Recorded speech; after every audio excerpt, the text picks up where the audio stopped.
tardes. Gracias por haber sobrevivido hasta ahora. Espero no matarla con la presentación.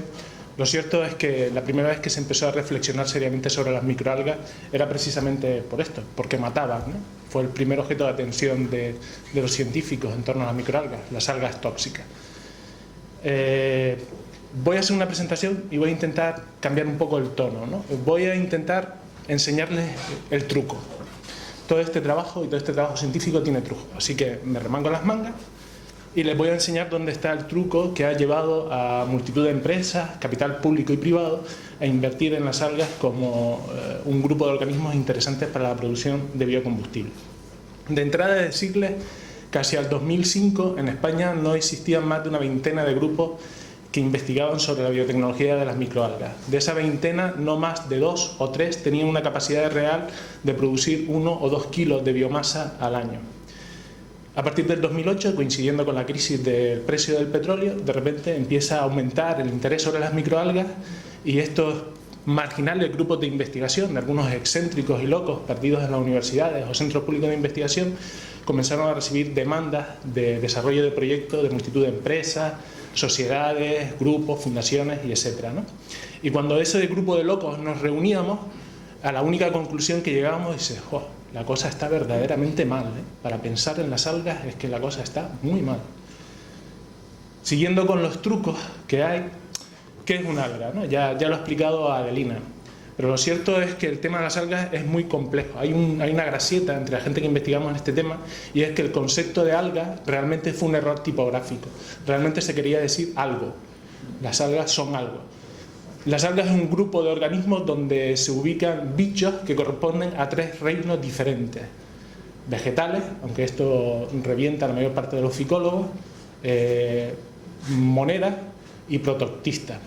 Incluso algunos dirían que hay algún animal colado dentro de las algas, como pueden ser las eulenas, que fueron una de las primeras algas que invitaron a reflexionar sobre los procesos de endosimbiosis que han sido claves en la aparición de la vida tal y como lo conocemos.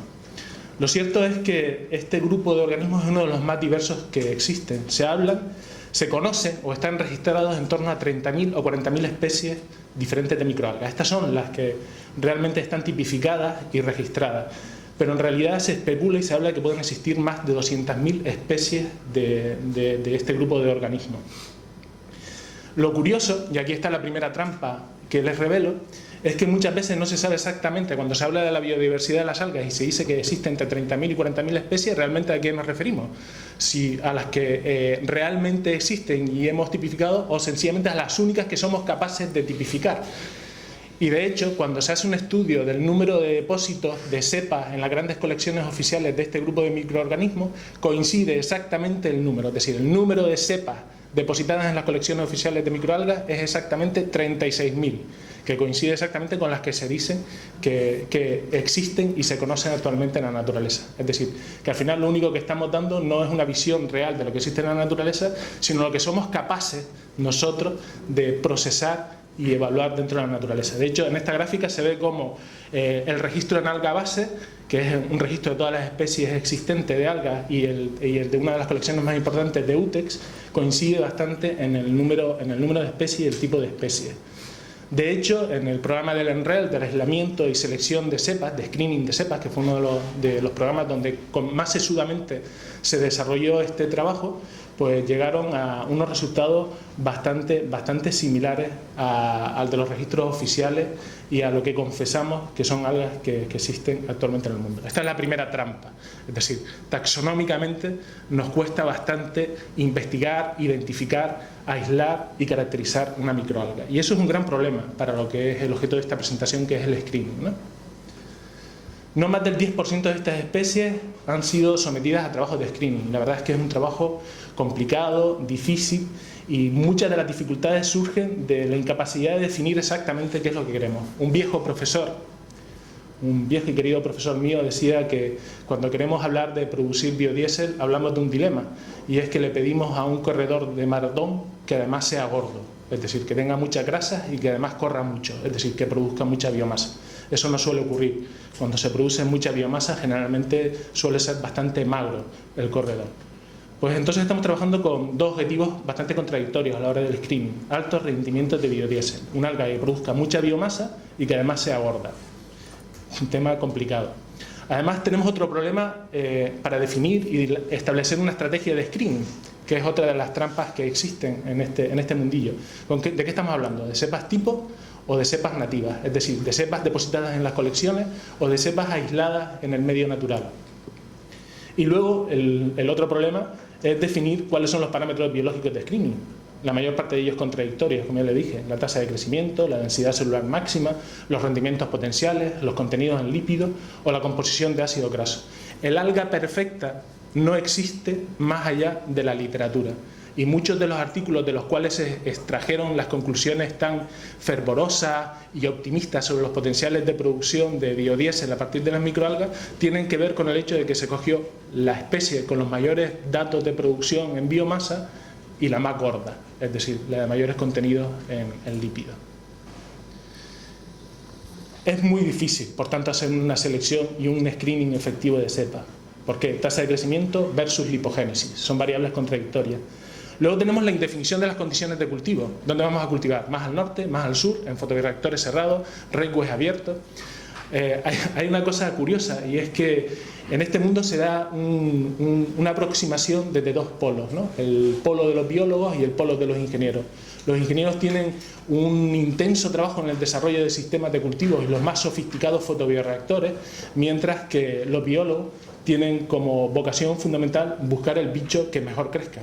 Al final, la realidad es tosuda y hace que esos dos polos de aproximación al mismo problema, que es producir mucho biodiesel a partir del cultivo de microalgas en unas condiciones óptimas, se encuentren en la realidad.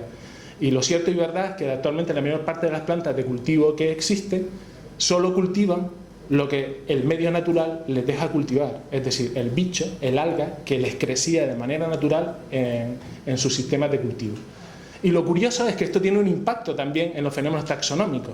De hecho, haciendo una evaluación de los registros de nuevas cepas, nos encontramos que aparecen especies nuevas por proyecto. Cada proyecto de producción de biocombustibles de microalgas tiene su especie de microalga, que es justo la que le creció en su sistema de cultivo, ya fuera un sistema abierto o un sistema cerrado.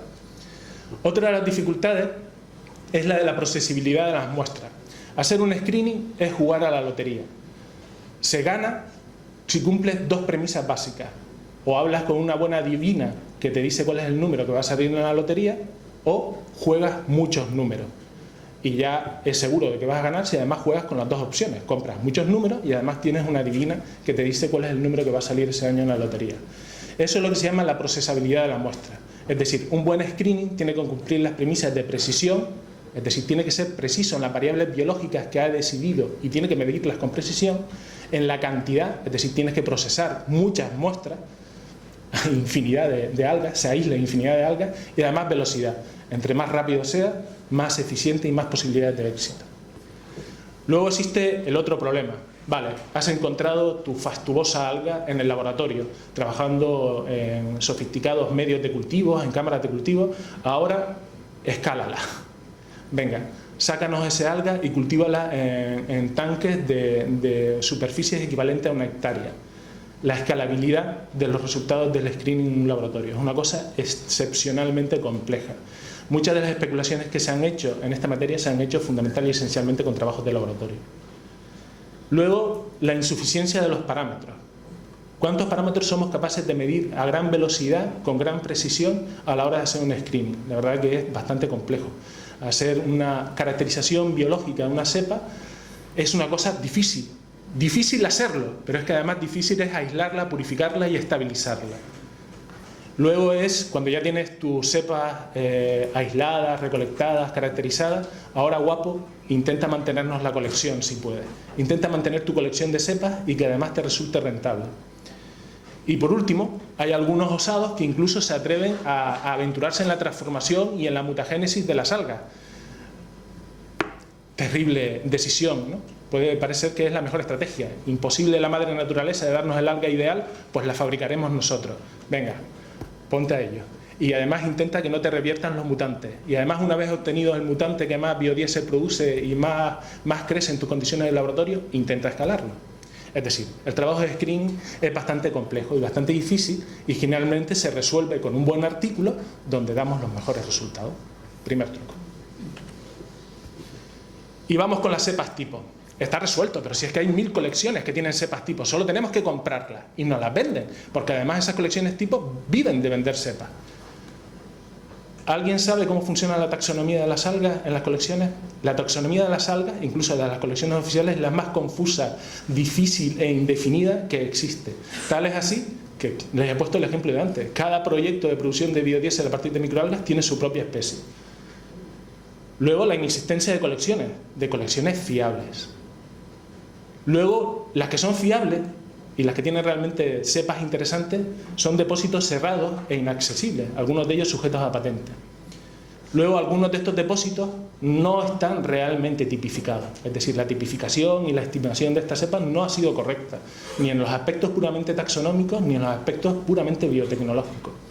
Y luego hay toda una serie de problemas vinculados con la bibliografía, que es algo de lo que se quejan amargamente la gente que empieza a ser los revisionistas de la producción de biodiesel a partir de las microalgas, que es la inconsistencia de los datos. Es decir, gran parte de los datos que están publicados en la bibliografía son manifiestamente inconsistentes.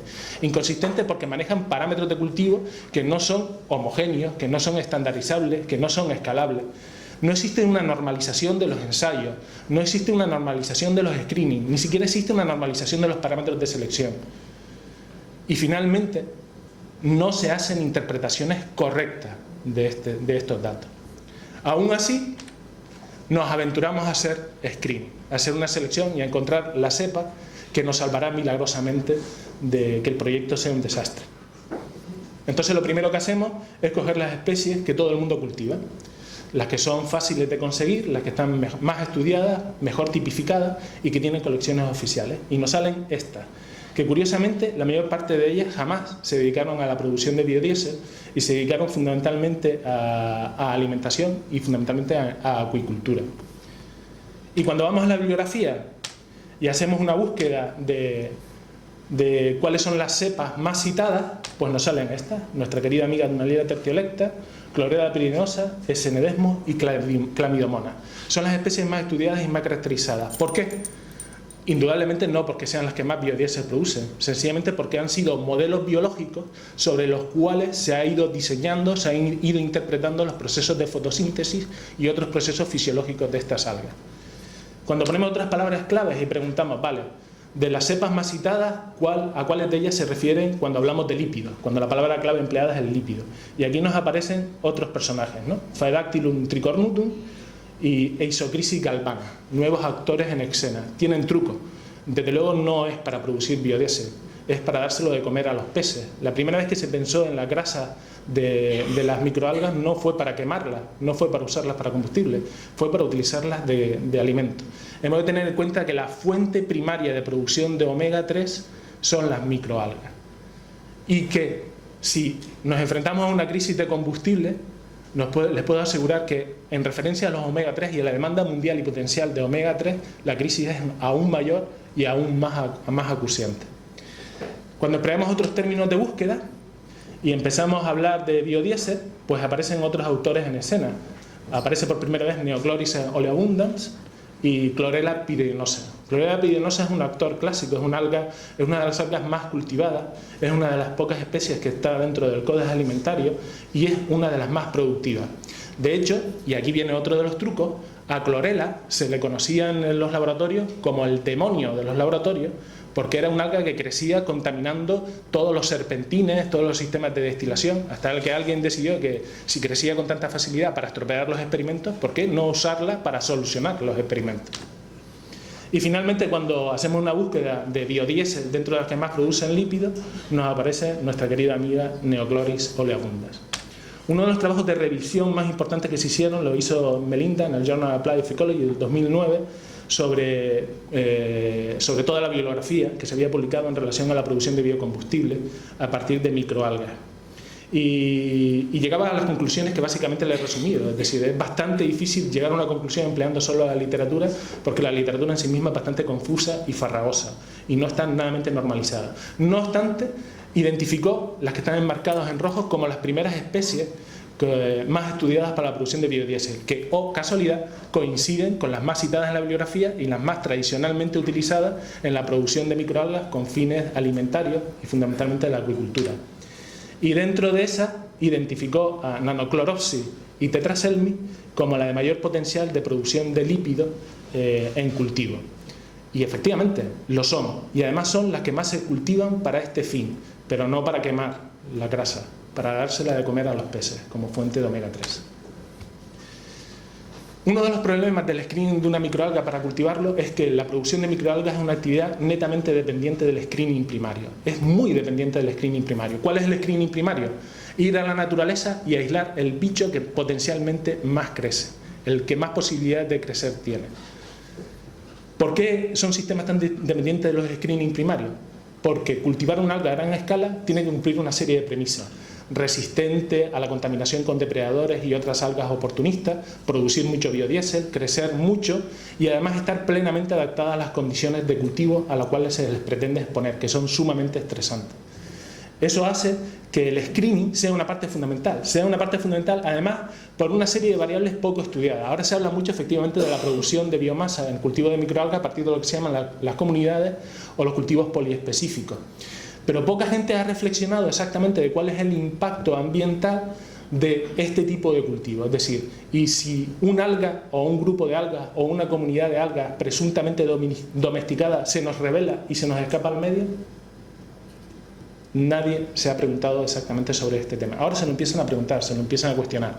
Por eso, aislar algas de ese medio se comienza a convertir en una premisa esencial. ¿Dónde hacíamos nuestro screening? ¿Dónde empezábamos nuestro trabajo de muestreo? Pues en los lugares más parecidos a lo que son los sistemas de cultivo masivos de microalgas. Fuentes públicas, estanques, lagunas de depuración de aguas residuales. Cualquier bicho que crezca ahí, que crezca con capacidad de producir un alto contenido de biomasa y además sea competitivo con otros organismos, es un bicho que seguramente está adaptado a nuestras condiciones de cultivo, a las exigencias que se le ponen en un sistema de cultivo masivo, ¿no? Así que íbamos persiguiendo siempre al personal de limpieza de las fuentes públicas de Las Palmas para recoger las muestras antes de que ellos limpiaran las fuentes, ¿no? Es curioso porque los organismos que crecen en estos entornos, que son entornos además de una fuerte exigencia ambiental, son organismos que han tenido que inventar estrategias para sobrevivir y adaptarse. E inicialmente, buscando el alga que más biodiesel produjera, encontrábamos las algas que más sustancias bioactivas generaban. De hecho, de estos muestreos hemos aislado una especie con capacidad de producir una sustancia con poder anticancerígeno, antiinflamatorio, que es una de las patentes que tiene el departamento en la actualidad. Por eso, la parte de screening es una parte de jugar con trampas a la hora de hacer biodiesel. Cuando nosotros nos vinieron a proponer proyectos de biodiesel, lo que dijimos es, nosotros nos queremos quedar con la parte de screening, porque es la única parte que garantiza resultados tangibles e inmediatos. ¿Cuál es ese resultado tangible e inmediato? Las colecciones. Las colecciones son un capital, las colecciones son un recurso, las colecciones son un bien.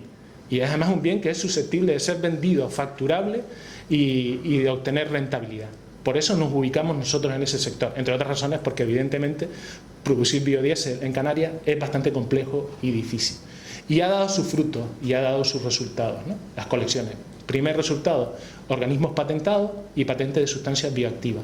Gran parte de las empresas farmacéuticas dedican en torno a un 20 o un 25% de su presupuesto global a trabajos de bioprospectiva, donde la disponibilidad de colecciones estables y estandarizadas es un elemento fundamental. Para demostrarle también la dificultad de aislar en este alga, les voy a enseñar otro truco, ¿no? Cuando nosotros vamos al campo y muestreamos y obtenemos nuestras cepas, obtenemos nuestras muestras, luego tenemos que purificar esa muestra, obtener una cepa, un alga, un bicho, una dotación genética única. Pues bien, de cada muestreo se tiene en torno a 80 diluciones, en torno a 33 siembras. Es decir, por cada muestra se pueden tener entre 20 y 40 colonias diferenciadas. Eso ya le da idea del volumen de trabajo. Es decir, por cada muestra, y anualmente podemos hacer campañas entre 3 y 4 campañas de muestreo, pues ya ustedes se pueden imaginar la cantidad de muestras con las que nos vemos y la cantidad de cepas con las que nos encontramos en un laboratorio para procesarlas, analizarlas, evaluarlas y hacerle un screening. ¿Esto cómo se resuelve en un laboratorio público con restricciones de presupuesto?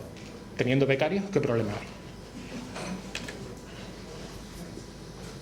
Por tanto, la premisa fundamental era ser rápido y procesar esa ingente cantidad de muestras con una serie de parámetros definidos. Entonces, para eso hay que manejar pocas muestras. A nosotros nos hace mucha gracia cuando nos vienen y nos dicen: no, necesitamos hacer un screening y para eso me tienes que suministrar 1 kilo de biomasa para ver cómo se extrae el biodiesel o cómo se evalúa la bioactividad de una determinada sustancia.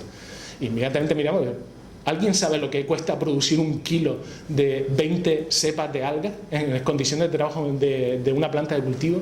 Evidentemente, así no se puede hacer nunca un screening. El objetivo de un screening eficiente es reducir volumen y reducir cantidades y automatizarlo, aumentar la velocidad, aumentar la procesabilidad de la muestra y obtener resultados precisos. Nosotros trabajamos con una técnica desarrollada aquí, que son los microcultivos y los trabajos de citometría. Un citómetro es un aparato que permite medir el comportamiento óptico célula a célula, permite el procesado en torno a 3.000 o 10.000 ítems por minuto, con lo cual podemos obtener hasta el carnet de identidad de la cepa a la que estamos aislando si somos capaces de interpretar los resultados y somos capaces de definir los parámetros que queremos evaluar. Y eso fue lo que afrontamos. Pero una vez que has resuelto este tema y tienes tu sistema de microcultivo establecido, donde se trabaja en botes de no más de 15.000 litros, y tienes tus parámetros de citometría definidos, y tienes además tu ristra de becarios trabajando en todo eso, surge la otra pregunta, ¿no? Te formula todo el mundo: ¿y esos datos son escalables? Es decir, ¿podemos pasar de esos tubitos a un tanque de cultivo de hectáreas, de metros cuadrados, de volúmenes en metros cúbicos? Pregunta interesante y la gran pregunta en el tema de screening. Voy rápido. Y eso fue lo que nos preguntamos. ¿Es posible escalar los resultados de un laboratorio a los resultados en una planta de cultivo? Es una diapositiva con trampa. Está pensada para que no la vean. Ahí están las cepas. Ese es el trabajo que hemos hecho. Si le enseño las cepas, ya tiene usted el trabajo. Pero trabajamos con todo ese volumen de cepas. Y la pregunta es: medimos toda una serie de parámetros a escala de laboratorio y a escala de cultivos outdoor en fotobioreactores para comprobar si existía una correspondencia entre los resultados. Y no sé si para sorpresa nuestra o para nuestra desgracia comprobamos que efectivamente existía una correspondencia entre la tasa de crecimiento celular, la productividad, el peso seco, la densidad celular máxima, el tamaño celular, la complejidad, el contenido en lípidos neutros, el contenido en lípidos plurales, clorofila y el ratio de carbono y nitrógeno entre los cultivos en una cámara pequeñita, a 15 mililitros de cultivo, y fotobioreactores de en torno a 20-30 litros de cultivo. Existía una correspondencia que jamás fue lineal. Es decir, si se obtienen rendimientos de 1 gramo por litro día en la cámara, da por seguro que eso no lo vas a obtener jamás en un cultivo exterior. Pero sí que te permite afirmar cuál de las especies que tienes es la que más potencial de crecimiento tiene fuera. Además, comprobamos que dentro de todas esas series los parámetros no se comportaban todos iguales. Había unos parámetros que eran más grandes en los cultivos outdoor y unos parámetros que eran más grandes en los cultivos en cámara. E incluso, para nuestra alegría y sorpresa, habían parámetros que eran muy similares dentro y fuera. ¿Qué parámetros eran esos? Los que llamábamos parámetros constitutivos del alga, aquellos que definen casi aspectos taxonómicos o de la biología del alga. ¿Cuáles son esos?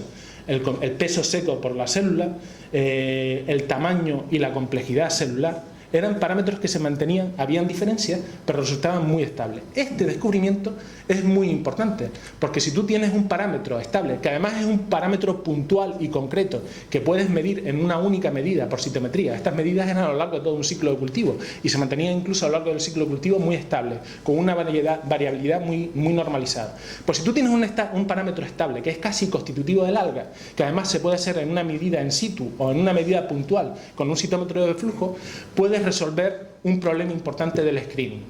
Un parámetro de selección in situ, por favor.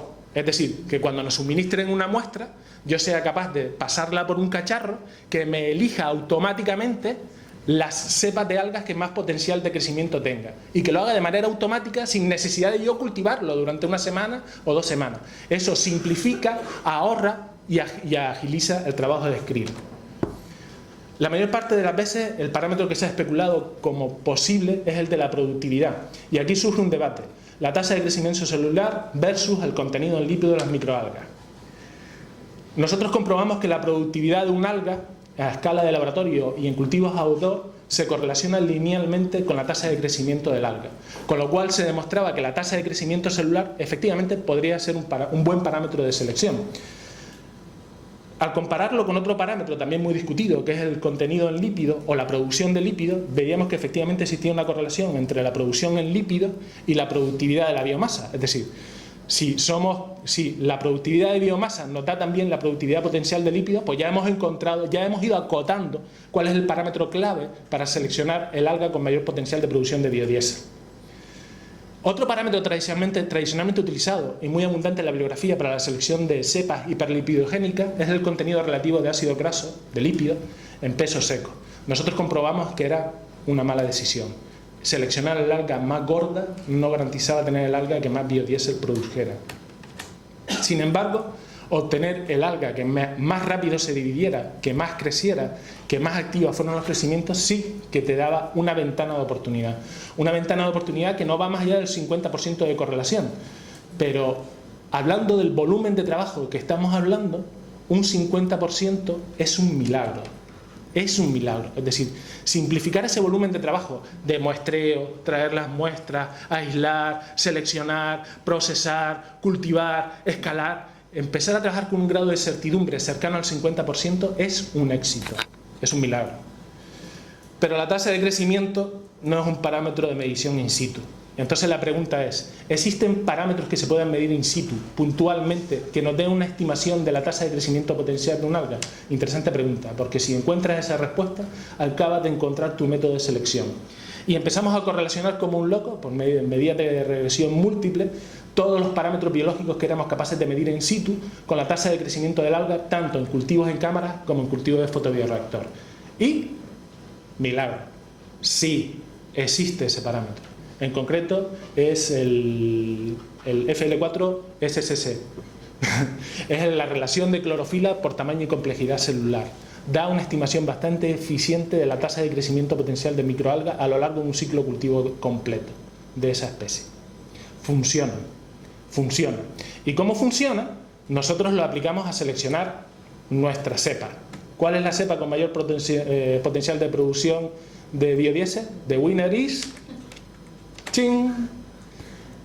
Y les he enseñado el truco, pero no les voy a enseñar el conejo. Así que aquí acaba mi presentación.